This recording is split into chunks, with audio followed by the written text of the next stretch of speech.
साथियों नमस्कार, जोहार। जीटी रोड लाइव में आपका स्वागत है। मैं हूं अभिषेक सिंह। साथियों, एक नेता कौन है, एक जनप्रतिनिधि कौन है? वो जो हमारे बीच से उभरा हुआ एक व्यक्ति है, जो हमारी बातों को संबंधित विभाग में संबंधित अधिकारियों और मुख्यमंत्री तक भी पहुंचाता है, हमारी समस्याओं को सुनता है और हमारी समस्याओं का निष्पादन करता है। और उसपे भी एक मुख्यमंत्री जो राज्य के सर्वोच्च पद पे है, वो भी राजनीति का एक अहम हिस्सा होता है। लेकिन जब एक मुख्यमंत्री के साथ ही कोई प्रशासनिक अधिकारी उनकी मर्यादाओं को भूल जाए और तमाम प्रोटोकॉल को भूल जाए अपने एरोगेंसी में, अपने घमंड में, तो फिर क्या होगा? साथियों, मैं चाहता हूं सबसे पहले आप ये वीडियो देखिए, फिर हम आगे की बात करेंगे। कोई जंगल से आया हुआ है, बिल्कुल आपका ये जो कंडक्टर बिल्कुल आपका ये ऑफिसर का नहीं है। आपको सुनना पड़ेगा पब्लिक का बात। तो क्या इस टाइप से? चलो ठीक है, ये मेमोरेंडम के अलावा भी ये 2 शब्द बोलने के लिए आया हुआ इधर में। नहीं सुनिएगा, रोड में जाके सुनाएंगे हम लोग। ऐसा है नहीं, बिल्कुल बिल्कुल आपका कंडक्ट ठीक नहीं है। बैठिए बैठिए। हम देखे हैं कि नेता लोग का जैसे ही कैमरा रहता है आवाज निकली आता है और खड़े होने पे देखिए, नेता है ना तभी देश बचा हुआ है। बता, अगर महात्मा गांधी नहीं होता ना, देश आजाद नहीं होता। ये नेता को आप गाली दे रही है, बिल्कुल गाली दे रहे हैं आप लोग नेता को। सब नेता एक बराबर नहीं होता है, गलत है आपका भाषण। अब इसमें हम क्या कहें? क्या कहें? बिल्कुल आप गलत कह रहे हैं। आपने आपको महात्मा गांधी से कंपेयर कीजिएगा तो हम क्या करें? आत्मा मेरी बात नहीं कर रहे हम, आप नेता बोले हैं, मधु कोड़ा नहीं बोले हैं आप। बैठिए बैठिए बैठिए। तो साथियों, आपने इस वीडियो को देखा, क्या आपने इस चेहरे को पहचाना? ये वही हैं जो एक समय कहिए 2008 के चुनाव, झारखंड के चुनाव के बाद पूरे देश में सुर्खियों में थे। एक निर्दलीय मुख्यमंत्री के तौर पे शपथ लेने वाले ये पहले व्यक्ति हैं। ये हैं मधु कोड़ा। और देखिए इनके साथ वहां के जो डीसी हैं चाईबासा के, चंदन कुमार, किस तरह से बिहेव कर रहे हैं। दरअसल मामला ये है कि चाईबासा में जो उपद्रव हुआ, पुलिस द्वारा लाठीचार्ज हुआ, उसको लेकर के संबंधित लोग, वहां के लोग, स्थानीय लोग ज्ञापन देने उपायुक्त कार्यालय पहुंचे थे। उनके सपोर्ट में, उनके पक्ष में, उनके सहयोग में मधु कोड़ा भी वहां गए थे और फिर इस तरह की वारदात हुई। इन तमाम मुद्दों पर चर्चा करने के लिए आप फ्रेम में देख रहे हैं हमारे साथ हमारे पॉलिटिकल एडिटर शैलेंद्र सिन्हा जी हैं। आइए इनके पास ही चलते हैं और सीधे इनसे ही जानते हैं। शैलेंद्र जी, आखिर ये स्थिति क्यों आई? इस तरह की गर्मा गर्म बहस क्यों हुई? देखिए, ये बहुत हैरान करने वाली तस्वीरें हैं। ये अलग बात है जो जो वार्तालाप हो रहा, जो वीडियो में नजर भी आ रहा, जिसको हमारे दर्शकों ने भी देखा है और कुछ समझा होगा, जिसमें कैसे जो पूर्व मुख्यमंत्री हैं मधु कोड़ा, वह चाईबासा डीसी को कह रहे हैं जो उनको लोगों की बात सुननी चाहिए, उनकी बातों पर ध्यान देना चाहिए, उनकी मांग यदि है तो उस पे से एक सकारात्मक उस मांगों को पूरा करने की पहल होनी चाहिए। जवाब में डीसी एक बहुत ही हैरान करने वाली बात कहते हैं जो नेता लोग मीडिया का कैमरा नहीं दिखता है तो ऐसे ही जोर जोर से बोलने लगता है। ये बहुत ही जी बिल्कुल। पूर्व मुख्यमंत्री का रूप में आप प्रोटोकॉल के खिलाफ है ये बातें। एक जनप्रतिनिधि के नाते ये बातें खिलाफ है। कम से कम सार्वजनिक जगहों पर और खासकर जब मान लिया आपके सामने मीडिया खड़ी है तो वहां पर ऐसे बयानों से अधिकारियों को बचना चाहिए, क्योंकि वो मुख्यमंत्री रह चुके, निर्वाचित जनप्रतिनिधि और जनता की समस्या को लेकर गए थे वो वहां पर। ऐसे में ये बयान देना या इस तरह की बातचीत, बयान तो नहीं दिया उन्होंने डीसी ने, लेकिन ये बातचीत के दौरान जो उन्होंने शब्दों का प्रयोग का, जो बातें कही, वो बहुत ही गैर जिम्मेदाराना है। और उसके बाद देखिए उसमें कैसे वो ये भी कहते हुए नजर आ रहे हैं जो मतलब कि जब उन्होंने, मधु कोड़ा जी ने ये बात कही, जो यदि नेता नहीं होते तो इस देश को आजादी नहीं मिलती, उनके अपने ये तर्क हो सकते हैं। और उसके जवाब में जिस तरीके से चाईबासा डीसी ये कह रहे हैं जो आप अपनी तुलना महात्मा गांधी से कर ले रहे हैं, तो ये भी बात नहीं है। उन्होंने तो सिर्फ एक उदाहरण रखा था, ऐसा नहीं कहा था जो हम महात्मा गांधी के तर्ज पर हम यहाँ पे आंदोलन करने आए हैं, चीजों को करने आए। उन्होंने एक बातें रखी थी और उन बातों में कुछ हद तक सच्चाई भी है। जो वास्तव में आंदोलन जब जब हुए हैं, जो भी आंदोलन, चाहे वो आज के दौर में हो चाहे पहले के दौर में हो, तो आंदोलनों को नेतृत्व तो लोगों ने ही प्रदान किया। बिरसा मुंडा ने भी, भगवान बिरसा मुंडा ने भी यहाँ पे एक आंदोलनों को नेतृत्व प्रदान किया। तो क्या हम उनकी तुलना या उनकी चर्चा हम नहीं कर सकते हैं आज क्या? तो ये तमाम ऐसी परिस्थितियां थी जिसमें वो, और जैसा आप कह रहे हैं जो ये आखिर मामला क्यों हुआ, क्यों आई ये नौबत? नौबत सिर्फ इसलिए आती है क्योंकि चाईबासा में घटना हो जाती है। घटना ये होती है जो स्थानीय लोग, खासकर जो शहरी इलाके के लोग हैं, वो चाहते हैं जो चाईबासा के शहरी इलाके में नो एंट्री लगाई जाए।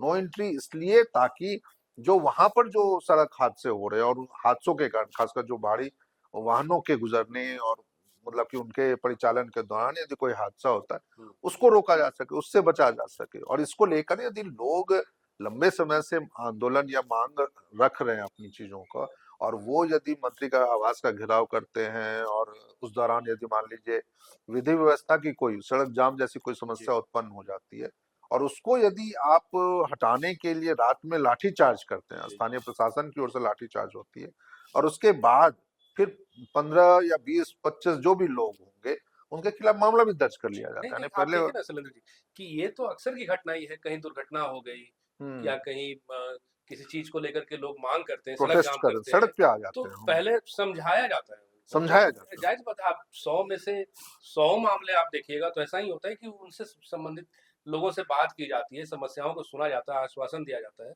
ये तो नहीं होता कि सीधे सीधे आप लाठीचार्ज कर दे रहे हैं। आप देख लीजिए ना, राजधानी रांची में आए दिन इस तरह की घटना है। जी कांके अभी वो रोड चौपाटी में, वाली हाँ, जो कांके रोड में चौपाटी के जबकि संचालक प्रमुख की मार्ग जब है, हाँ, हत्या कर दी गई सीएम के रेसिडेंस से जी महज कुछ मीटरों की दूरी पर, 100, किलोमीटर 200 या 2 किलोमीटर की दूरी पे, या इसके बाद अभी अभी देखिए बुधवार को ही या मंगलवार को वो घटना हुई है, जो कैसे दलादली चौक के पास वहां पर जो सुभाष मुंडा माकपा नेता रहे थे, उनकी प्रतिमा किसी गाड़ी के तेज मतलब रफ्तार के कारण वो क्षतिग्रस्त हो गई। लोग सड़क पे उतर आए थे और 1 घंटे से 2 घंटे तक लगभग वो सड़क जाम रहा। वो आउटर रिंग रोड था। बाद में पुलिस ने समझा कर उसको वो दूर कराया। तो इस तरह की घटनाएं होती रहती हैं। चाईबासा में भी यदि वो घटना हुई, आपने हटा दिया लाठीचार्ज करके, चाहे जिस भी तरीके से, उसके बाद तो कम से कम आपको एक संवेदनशीलता बरतते हुए इस मामले में कोई कार्रवाई करना या नहीं करना वो उनके, लेकिन कम से कम जब डीसी के सामने, जब खासकर तब जब पूर्व मुख्यमंत्री के नेतृत्व में लोग जा रहे हैं मिलने के लिए बातों करने, तो इस तरह की भाषा का प्रयोग, इस तरह के शब्दों का प्रयोग अधिकारियों को तो नहीं करना चाहिए। सुरेंद्र जी, पहले एक बार चंपई सोरेन को चाईबासा जाने से रोका गया, फिर अब मधु कोड़ा के साथ इस तरह का व्यवहार। ऐसा तो नहीं है जो सत्ता पक्ष है इनमें अब थोड़ा सा विश्वास की कमी हो गई है कि इस तरह के मुद्दे बना करके कहीं ना कहीं इससे घाटशिला उपचुनाव जो है वो प्रभावित करने की कोशिश की। देखिए, ये एक आप कह सकते हैं, और इससे ऐसा नहीं है जो इसका आप राजनीतिक अर्थ मत नहीं निकालिए, आप क्या, हम सभी भी निकाल सकते हैं। जो बीजेपी इस मामले को लेकर के, खासकर चाईबासा में जो नो एंट्री वाला मामला जुड़ा हुआ है, लाठीचार्ज हुई है, मामले दर्ज हुए हैं, इस मामले को लेकर के थोड़ा मुखर ज्यादा जरूर है। उन्होंने घाटशिला समेत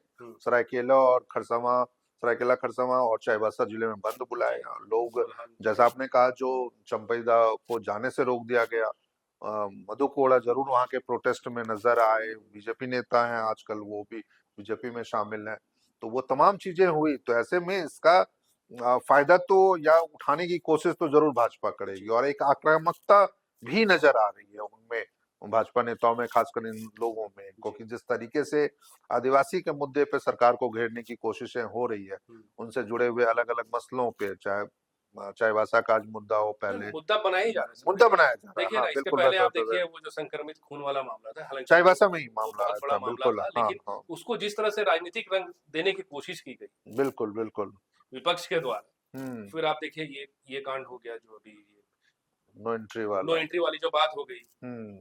तो ऐसा तो नहीं लग रहा है कि विपक्ष हमलावर है, लेकिन क्या इसके साथ ही साथ झारखंड मुक्ति मोर्चा को कहिए, कोई उनकी ओर से कोई बयान नहीं आ रहा है, खामोशी बनी हुई है। ये कह सकते हैं, इसका थोड़ा सा जो मुझे लग रहा है ना, जो शायद विपक्ष के रूप में भाजपा ये चाह रही होगी जो इसी बहाने कम से कम घाटशिला उपचुनाव में जो अपनी पार्टी की स्थिति है, पार्टी उम्मीदवार बाबूलाल सोरेन की जो स्थिति है, उसको कुछ बेहतर करे, क्योंकि बीजेपी के पास ना अभी फिलहाल वहां पर घाटशिला उपचुनाव में कोई बड़ा मुद्दा ऐसा नहीं है जिसपे आप गोलबंद हो सके, क्योंकि हम सभी जानते हैं, हमारे दर्शक भी जानते हैं, जो कैसे ये उपचुनाव जो है वो सहानुभूति लहर वाली एक या सहानुभूति माहौल में ये उपचुनाव हो रहे हैं। तो ऐसे में जब मतदाताओं को ये लगता भी है, हमारे राजनीतिक समर्थकों को ये भी लगता है, जो ज्यादातर प्री डिसाइडेड हैं, जो लोगों का रुझान किसकी ओर होगा, सरकार के खिलाफ वो जाएंगे कि नहीं जाएंगे, सरकार के समर्थन में जाएंगे, तो ऐसे में जरूर ऐसे कुछ मुद्दे वो तलाश रहे होंगे या चाहते होंगे जो ऐसा कुछ मुद्दा सामने आ जाए जिसके आधार पे लोगों को अपने पक्ष में गोलबंद किया जा सके, उनके उनके वोट हासिल किए जा सके, एक माहौल बनाया जा सका। जो देखिए आदिवासियों के कहने वाली ये सरकार है, लेकिन अब आदिवासियों के खिलाफ ही उनका उत्पीड़न हो रहा है। कहीं ऐसा तो नहीं है कि भाजपा इस बार वो गलती नहीं दोहराना चाह रही है, जैसा आपने देखा कि पिछले विधानसभा चुनाव में 2024 के चुनाव में पलायन का मुद्दा, रोहिंग्यों का घुसपैठ का मुद्दा, भ्रष्टाचार का मुद्दा, लेकिन इस बार आपको नहीं लग रहा है कि ये लोग स्थानीय मुद्दा या आसपास के मुद्दों ये एक बात आपसे देखिए सही कह रहे हैं, भले ये मुद्दे घाटशिला से जुड़े हुए नहीं है, चाईबासा से जुड़े हुए हैं, लेकिन है तो जुड़े हुए उस इलाके के, उन्हीं की बातों को करने वाले और इसको उठाने वाले भी वहीं के नेता, चाहे वो पहले चंपई सोरेन हो और अब मधु कोड़ा हो, तो निश्चित रूप से बीजेपी के लिए ये एक प्लस पॉइंट हो सकता है। अब इसका फायदा उनको कितना मिलेगा नहीं मिलेगा, कितना वो गोलबंद कर पाएंगे या नहीं कर पाएंगे, ये तो 14 नवंबर को मतगणना के दिन पता चलेगा। लेकिन इतना जरूर है, जो भाजपा कम से कम अब वैसे मुद्दों को फिलहाल टच करती हुई नजर नहीं आ रही है, जो मामला कहीं और का और उठा आप कहीं और है। जैसा आपने कहा, जो घुसपैठ का मुद्दा, रोहिंग्या का मुद्दा, कोई मतलब नहीं है उसको चाईबासा से, घाटशिला से, सरायकेला से, लेकिन फिर भी यदि आप उन मुद्दों की चर्चा वहां करते हैं तो मतदाता प्रभावित नहीं होते हैं। लेकिन आज जब आप चाईबासा के मुद्दों की चर्चा करते हैं, सरायकेला के मुद्दों की चर्चा करते हैं, या फिर आप वो संक्रमित खून का मुद्दे की चर्चा करते हैं, तो इससे निश्चित लोगों को ये लगेगा, जो कल ये घटना वहां हुई है, तो आज ये घटना चाईबासा में भी हो सकती है, घाटशिला में भी हो सकती है। तीसरा पक्ष शैलेंद्र जी, जैसे कहें टाइगर जयराम, जरूरतमंदों के लिए हमेशा खड़े रहे हैं। आज जब देखिए कि वहां पे चाईबासा में FIR हो गए 15 लोगों के खिलाफ, 15-16 लोगों के खिलाफ जो आप देख रहे हैं, और साथ ही साथ लाठीचार्ज हुआ, इस पे ना उनका कोई बयान आया, ना वहां पे वो गए, क्यों खामोश है, या उनके जो प्रतिनिधि है? देखिए ये वो उनकी हो सकती है जो कोई सोची समझी रणनीति हो, जो शायद जो भी एक मामला हो, अभी ये तो नहीं कह सकते हैं जो क्यों उनका बयान नहीं आया, आना चाहिए निश्चित रूप से, क्योंकि ज्वलंत मुद्दा है और एक ऐसा मुद्दा है जिसमें खासकर बच्चों को संक्रमित खून चढ़ा दिया जाता है, उनको सरकार के स्वास्थ्य विभाग की लापरवाही इसमें नजर आती है। निश्चित रूप से उनका बयान आना चाहिए था, लेकिन कम से कम ये देखिए पहुंच भी जाते हैं शैलेंद्र जी। हाँ, पहुंचते भी आप देखें पलामू का मामला हो, झारखंड के बाहर किसी भी बंगाल का भी मामला, तो फिर यहाँ भी तो उनकी उपस्थिति ऐसे उम्मीद हो जाती है। लेकिन वही होता है ना, जो जनप्रतिनिधि है, आप एक विधायक हैं, और खासकर तब जब आपका उस इलाके से जुड़ाव नहीं है, आप सिर्फ एक दौरे भर में या किसी कार्यक्रम को निर्धारित करने के नजरिए से आप जाते हैं, तो हो सकता है, देखिए आजकल में जैसे जयराम चुनाव प्रचार के लिए घाटशिला पहुंचे, तो निश्चित रूप से वहां से हो सकता है जो कहीं समय निकाल करके वो चाईबासा का भी दौरा करे और उन लोगों से भी, जो बच्चे पीड़ित हुए HIV वाले संक्रमित खून से, उनके परिजनों से मिले, या उसके बाद फिर अब ये जो घटना नो एंट्री वाले मामला हुआ है और उसमें जो लाठीचार्ज हुआ, लोग जो जख्मी हुए हैं, मामले दर्ज जिनके खिलाफ है, उनके परिवार वाले से मिले, ताकि सहानुभूति उनको रखा जा सके। लेकिन लगता है ये जितनी देर होगी ना इन चीजों के होने में, उनके मिलने के और वहां जाने में, उतना शायद इसका राजनीतिक मतलब फायदा उनको उतना नहीं मिलेगा जितना तुरंत मिलता। लेकिन अभी तो यही है, फिलहाल तो यही देख रहे हैं, जो शायद बीजेपी इस मामले में अपर हैंड है, JMM की तरफ से कोई एक इसमें प्रतिक्रिया नहीं आई है, वहां पे जरूर चर्चा हो सकती है, लेकिन देखिए आने वाले दिनों में क्या चर्चाएं होती है। तो साथियों, सोचने वाली बात तो है, सोचने वाली बात ये है कि संबंधित अधिकारी जो है एक पूर्व मुख्यमंत्री के साथ इस तरह का अगर व्यवहार करेंगे तो फिर ये कहां तक जायज है। और साथ ही साथ जिस तरह से चंपई सोरेन को चाईबासा जाने से रोका गया, जिस तरह से मधु कोड़ा के साथ चाईबासा में व्यवहार हुआ, कहीं ये घाटशिला उपचुनाव से प्रभावित या प्रेरित तो नहीं है। साथियों, आज के लिए बस इतना ही। जाते जाते आपसे वही आग्रह कि अगर आपने हमारे चैनल को सब्सक्राइब नहीं किया है तो जरूर से कर लीजिए, हमारे वीडियो को लाइक जरूर कीजिए, शेयर जरूर कीजिए। आज्ञा दीजिए, नमस्कार।